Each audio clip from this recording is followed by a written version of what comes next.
complete reversal.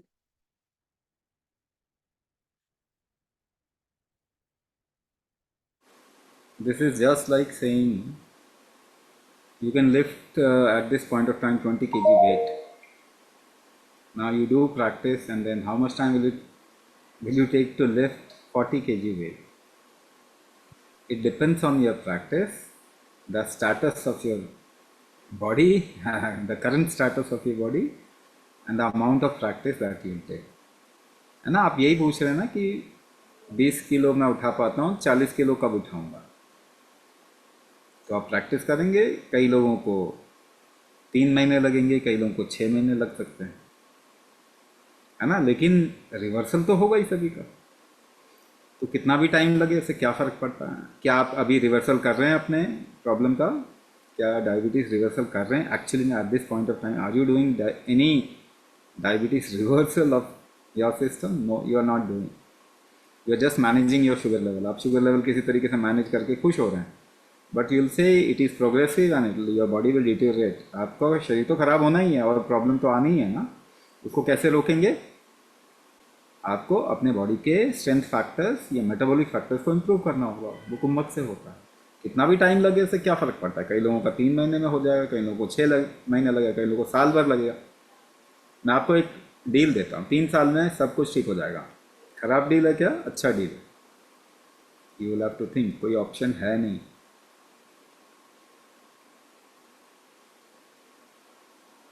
Swamiji, there is one question. I have high sugar but no symptoms.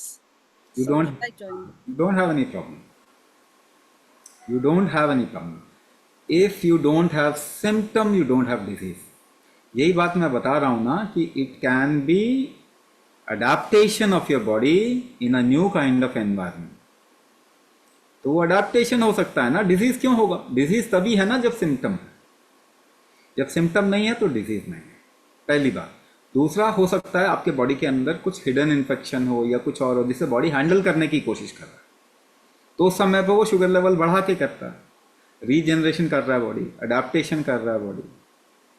तो उसको होने दीजिए, नहीं करवाएंगे तो नुकसान। Swamiji, how is the customization decided? Any specific test or activity? You know, people have different kind of tendencies. अलग अलग टेंडेंसी होती है और आप भी इस बात को जानते। कोई इंसान ना बहुत जल्दी गुस्सा हो जाता है, कोई इंसान बिल्कुल भी गुस्सा नहीं होता, है ना। नेचर होता है ना जिस तरीके से, उसी तरीके से बॉडी का भी नेचर होता है, प्रकृति होती। तो आपकी एक प्रॉब्लम की जड़ जो है ना वो बहुत हो सकती है। जैसे एक बात, कई लोगों की अलग अलग क्वालिटी होती। कई लोग क्या होते हैं, बहुत जल्दी घबरा जाते हैं, नेगेटिव हो जाते हैं बहुत जल्दी। थोड़ा सा भी कुछ इशू हुआ उनको लगता है कि पता नहीं क्या होगा, है ना। ऐसे भी आपने लोग देखे होंगे, छोटी छोटी प्रॉब्लम को बड़ा करके बताते हैं एज इफ की बहुत बड़ी चीज़ हो गई। और कई लोग बहुत बड़ी बड़ी प्रॉब्लम होते हैं वो भी नहीं दिखाते, उसको भी हैंडल कर जाते हैं। सेम लेवल ऑफ शुगर, 200 का शुगर है, 10 लोग 200 का शुगर, सब अलग होता है ना, सबका सिम्टम अलग होता है। किसी को कुछ भी नहीं होगा, किसी को बहुत प्रॉब्लम हो रही। तो शुगर लेवल प्रॉब्लम नहीं, आपका टॉलरेंस प्रॉब्लम। आपका बॉडी क्या उसको झेलने की क्षमता एक प्रॉब्लम है, ठीक है। अब वो झेलने की क्षमता क्या होती है? हाँ, जैसे 20 किलो सिर पे उठाई, कैसे झेलते हैं आप देखेंगे, उठाने में ही सांस रोकना पड़ेगा, सांस रोक के झेलते हैं। 40 किलो उठाना है तो सांस रोकने की क्षमता ज़्यादा होनी चाहिए ना। तो टॉलरेंस आपको बढ़ाना है तो क्या, टॉलरेंस क्या है? सांस रोकने की क्षमता। अब इसी को मैं एक सिंपल फॉर्मूले से भी आपको समझा देता हूं। आपके बॉडी की जो भी टेंडेंसी है ना वो ब्रेथ में झलकती है, दिखती है। तो ब्रेथ का अगर हम आपको एक्सपेरिमेंट करवाएं अलग अलग तरीके से, हम एक कुंडली बनवाते हैं ब्रेथ की, अलग अलग एक्सपेरिमेंट करवाते हैं आपको, तो आपके बॉडी की जो टेंडेंसी है वो आपके ब्रेथ में जो दिख रही है ना वो वहां से एनालाइज करते हैं। हमें पता चल जाता है कौन सा फैक्टर वीक है। उदान वायु खराब हुई है, व्यान वायु खराब हुई है, ठीक है, तो समान वायु खराब हुई है, या फिर पित्त बढ़ा हुआ है, वात बहुत गड़बड़ है, यानी कि कोई भी स्टेबिलिटी नहीं है आपके बॉडी में, आपके बॉडी में एब्जॉर्प्शन नहीं हो रहा चीजों का, इस तरीके से वो कुंडली और थोड़े एक्सपेरिमेंट अपने ऊपर आप करेंगे तो वो उससे हम एनालाइज करते हैं कि क्या चीज गड़बड़ हो, फिर आपके प्रोग्राम को उसी के हिसाब से हम कस्टमाइज कर देते हैं ताकि वो फैक्टर पे हम काम करके उसको ठीक कर दें। तो उसको ठीक करने के बाद मल्टीपल इश्यूज हैंडल हो जाते हैं, है ना। अभी जो आपको टेस्ट किया जा रहा है, डायग्नोसिस किया जाता है, लैब टेस्ट होते हैं, वो तो बाहर के इम्पैक्ट्स का होता है। शुगर लेवल बढ़ गया, मगर क्यों बढ़ा तो नहीं बताते ना, क्यों बढ़ा वो हमें मालूम नहीं, क्योंकि इतने टेस्ट ही अवेलेबल नहीं है। 1% ही आप टेस्ट कर सकते हैं, 750 के अलावा टेस्ट हैं, बॉडी को कितना आप समझ सकते हैं, 1%, उससे ज्यादा नहीं समझ सकते। मगर और गहराई में समझना है तो हमें एक दूसरा तरीका अपनाना होगा, है ना, एक दूसरा तरीका, ये दूसरा तरीका है जिससे कि हम उस रूट पे जा सकते हैं, ये प्रॉब्लम क्यों आई है, और फिर उसको हम एम्पावर या उसको स्ट्रेंथन कर सकते हैं। ये कुंभक थेरेपी है। Swamiji, if we join this program, do we have need to take the medicines? सी, अगर आप शरीर को सिगरेट की आदत दिला देते हैं या ड्रिंक करने की आदत दिलाते हैं या ड्रग्स की आदत दिलाते हैं, तो उसके बाद में झटके से नहीं छोड़ना चाहिए कभी भी। पहली बात तो क्यों दिला रहे हैं वो आदत, क्योंकि आपका शरीर इस लायक नहीं है कि उस चीज को हैंडल करे, है ना। आप सिगरेट क्यों पी रहे हैं, क्योंकि आप रिलैक्स अपने आप नहीं हो पा रहे, तो कुछ तंबाकू पी के आपको लगता है कि मैं रिलैक्स हो गया या हो गई, या इसी तरीके से कई चीजें। तो जब वो रिलैक्सिंग एबिलिटी आप अपने अंदर ले आएंगे, आप क्यों दवाई खा रहे हैं डायबिटीज की, क्योंकि मेटाबॉलिक स्ट्रेंथ खत्म हो गया। अब मेटाबॉलिक स्ट्रेंथ क्या होता है, जोर लगाने की क्षमता।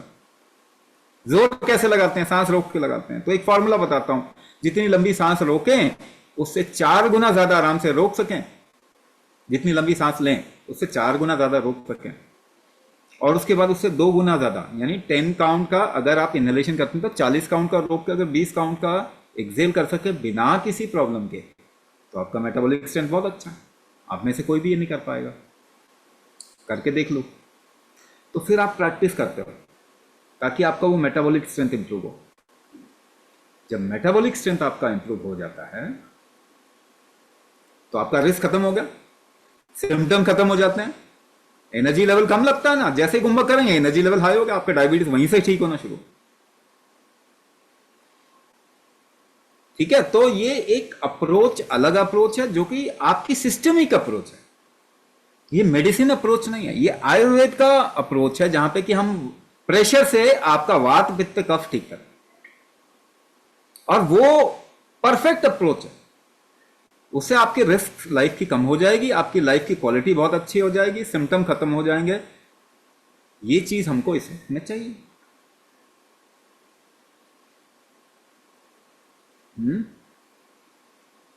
Swamiji, there is a question. There is some pseudo tumor of maxilla. So can this be addressed in this program? देखो, पहली बात तो if it is just a tumour you don't have to worry. Tumour basically, देखो आज के time पे मैं आपको थोड़ा सा इसका बेसिक बता देता हूं, आप लोग सब समझदार लोग, मगर आपने पता नहीं वो ग्रीको रोमन वर्ड ही पढ़े हुए हैं, है ना, रूट वाली चीजें नहीं पढ़ी, मगर आप सब समझ सकते हैं। आपके बॉडी में फ्लो होता है, कुछ भी फ्लो होता है ना, भोजन खाएंगे तो फिर वो फ्लो होगा, वो नीचे की तरफ में जाएगा, मल बन के निकलेगा, फिर जो भोजन पचेगा वो आपके बॉडी में डिस्ट्रीब्यूट होगा। तो इस तरीके से ये बहुत सारे स्ट्रेंथ है, डिस्ट्रीब्यूटिव स्ट्रेंथ, इसको अपान स्ट्रेंथ कहते हैं, जब नीचे की तरफ में कोई चीज जाती है। उदाहरण स्ट्रेंथ, अपनी रीढ़ की हड्डी को सीधा रखने की स्ट्रेंथ जो है उदाहरण स्ट्रेंथ होगी। उदाहरण स्ट्रेंथ की वजह से ही आपके बॉडी में कोई चीज जो है सही तरीके से फैलती है ना। तो 84 डिफरेंट स्ट्रेंथ होते हैं आपके बॉडी में, 84 डिफरेंट स्ट्रेंथ होते हैं। नाउ सपोज कीजिए वो स्ट्रेंथ फैक्टर्स में से कहीं ना कहीं कोई कमी आ गई, तो क्या अगर फ्लो रुकता है, अटकता है, तो सपोज कीजिए, मैं एक एग्जांपल लेके बता रहा हूं आपको, आपका फूड एक डायरेक्शन में फ्लो होता है, नहीं फ्लो हो पाया तो कई लोगों को एसिड रिफ्लक्स होता है, ऊपर की ओर एसिड आता है क्योंकि नीचे की ओर नहीं जा पा रहा। अब वहां पे फ्लो ना रुक गया एक तरीके से, तो इसको आयुर्वेद में कहते हैं वात जो है गुल्म बन गया, टर्न अराउंड हो गया, ऊर्ध्व गत हो गया, उल्टा हो गया, फ्लो उल्टा हो गया। अगर लंबे समय तक फ्लो उल्टा होगा ना तो गुल्म यानी गांठ, यानी वहां पे ट्यूमर बन जाएगा। ये सिंपल सिंपल एक्सप्लेनेशन। आपके शरीर का फ्लो ठीक रखेंगे, ट्यूमर अगर बड़ा है होगा भी तो प्रॉब्लम नहीं होता। ऐसा नहीं है कि कैंसर बन जाएगा आपका ट्यूमर अगर आपके शरीर के अंदर फ्लो फैक्टर्स ठीक है, क्योंकि गांठें तो नॉर्मल होती हैं, पहले भी होती थी। आज के टाइम पे रिस्क इसको बोल रहे हैं कि बहुत ज्यादा है तो काट लो या फिर सर्जरी कर लो, निकाल लो, मगर ऐसा नहीं है कि वो कैंसरस ही बनेगा। ज्यादा चांसेस हैं, अगर आपके फ्लो फैक्टर्स ठीक हैं तो कैंसर बनेगा ही नहीं। सर्जरी कराओगे तो कैंसरस होने के चांसेस होते हैं, ये भी रिसर्च में देखा गया। अभी क्या करना है, अब सपोज करो कोई चीज फ्लो नहीं हो रही, चाय की छन्नी में मलाई जम गई, अब चाय नहीं छन रही, क्या करते हो? ऊपर से प्रेशर डालते हो। जूस के स्ट्रॉ में पल्प अटक गया, कोई फल का टुकड़ा अटक गया तो प्रेशर डाल के निकालते हो। तो बॉडी का जो प्रेशर इकोसिस्टम है उसको अगर आप ठीक रखेंगे तो कोई रिस्क नहीं रहेगा बॉडी में, सीधी सी बात। और छोटे मोटे गांठ तो वैसे ही डिजॉल्व हो जाते हैं, कोई बड़ा होगा भी तो कॉस्मेटिक आपको थोड़ा अजीब सा लगेगा, वरना वो कोई प्रॉब्लम नहीं है। तो अगर आपका प्रेशर इकोसिस्टम ठीक रहेगा, तो अगर आपका मेटाबॉलिज्म ठीक रहेगा, तो प्रेशर से ही कोई चीज मूव करती है, इसे हम वात कहते हैं। प्रेशर से ही टेम्परेचर बनता है, जिसे हम पित्त कहते हैं। वात पित्त मिलके मटेरियल मैनेजमेंट करते हैं, कफ मैनेजमेंट करते हैं। ये फॉर्मूला, ये तरीका, सिंपल सा तरीका है कि आप इसे कैसे सही कर सकते हैं, है ना। यही आयुर्वेद का कुंभक, आयुर्वेद का वो हिस्सा है जो वात पित्त कफ को सबसे पावरफुल तरीके से करेक्ट करता है। Swamiji, you've already answered this question, but there is a specific question of I have blood sugar levels of 300 but no symptoms. Do I really have diabetes? And they have told me that it is due to weight issues. So I do not have any symptoms. Will this program work for me? Should I join this program? See weight issue नहीं है, please understand. देखिए आप अपनी life में क्या करते हो, what do you do in your life is your choice and freedom. But one thing you must understand, why the problem is there. Problem है क्यों, ये आपको समझ में आ जाएगा, आप खुद ठीक कर लेंगे। ना वेट इशू, जरा ध्यान दीजिए, वेट दो तरीके का, फैट दो तरीके से होता है। एक्सटर्नल फैट बाहर से दिखेगा, एडिपोज टिश्यू कहते हैं उसको। इंटरनल फैट, विसरल फैट, अंदरूनी फैट। अंदरूनी फैट क्यों होगा? पतले लोगों में भी अंदरूनी फैट होगा। अंदरूनी फैट क्यों होगा? जब रिस्क बढ़ेगा आपके बॉडी में तो फैट आपके रिस्क मिटिगेटिंग मैकेनिज्म है। कोलेस्ट्रॉल, ट्राइग्लिसराइड कभी भी गलत नहीं होते। कोलेस्ट्रॉल, ट्राइग्लिसराइड बड़ा है आपको बचाने के लिए, उसी से कॉर्टिसोल बनेगा, anti risk anti stress hormone, उसी से सेरोटोनिन बनेगा। तो कोलेस्ट्रॉल, ट्राइग्लिसराइड गलत होते ही नहीं है। ये बात आपको आज अमेरिकन मेडिकल एसोसिएशन भी कह रहा है, अमेरिकन कॉलेज ऑफ फिजिशियन भी यही बात कह रहा है। उन्होंने यू टर्न ले लिया है कोलेस्ट्रॉल और ट्राइग्लिसराइड के ऊपर। 40 साल लोगों को दवाई खिला के आज यू टर्न ले लिया, कहते ये तो गलत होता है। सो अगर इंटरनल फैट आपका बढ़ा हुआ है, यानी विसरल फैट बढ़ा है, तो क्या होगा कि एक्सचेंज, ग्लूकोज का एब्जॉर्प्शन, इंसुलिन का एब्जॉर्प्शन कम हो जाएगा। इसे कहते हैं इंसुलिन रेजिस्टेंस, ग्लूकोज रेजिस्टेंस। अब इंटरनल फैट क्यों बढ़ा हुआ है? आपको बचाने के लिए, रिस्क ज्यादा हुआ है किसी ना किसी वजह से वो। अभी क्या करना, जैसे मैंने छन्नी के तौर पे बताया कि प्रेशर डालोगे तो छन्नी से निकल एक्सचेंज होने लग जाएगा। आपका रेजिस्टेंस जो है ना, ग्लूकोज का, इंसुलिन का, इस तरीके की चीजों का जो रेजिस्टेंस है ना, एक्सचेंज ना हो पाना, ट्रांसपोर्ट ना हो पाना, वो चीज ठीक हो जाए।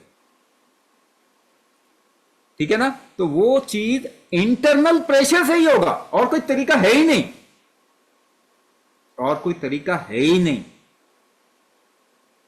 तो अगर आप प्रेशर इकोसिस्टम को ठीक करते हैं कुंभक से, तो ये प्रॉब्लम आगे चल के कोई रिस्क नहीं बनेगा। अभी भी बॉडी कह रहा है कि हम इसको झेल सकते हैं जी, कोई प्रॉब्लम नहीं है, अभी भी शरीर ये कह रहा है, इसलिए सिम्टम नहीं। मगर अगर अपने इस सिस्टम को ठीक रखेंगे तो रिस्क खत्म हो जाएगा आपका आगे चल के। कोई इस तरीके का अगर रेजिस्टेंस भी है, विसरल फैट भी अगर बढ़ा हुआ है, वो भी कम हो जाएगा। जो कुंभक करते हैं उनके बॉडी में फैट तो रह नहीं सकता, एक्सेसिव एक्सेसिव फैट कभी भी नहीं रह सकता। ये सबसे सही तरीका है विसरल फैट को कम करने का, और कोई तरीका है ही नहीं। आप एक्सरसाइज भी करोगे तो भी विसरल फैट कम नहीं हो, यही बता देता हूं। ठीक है? Thank you, Swamiji. We have no more questions. Thank you.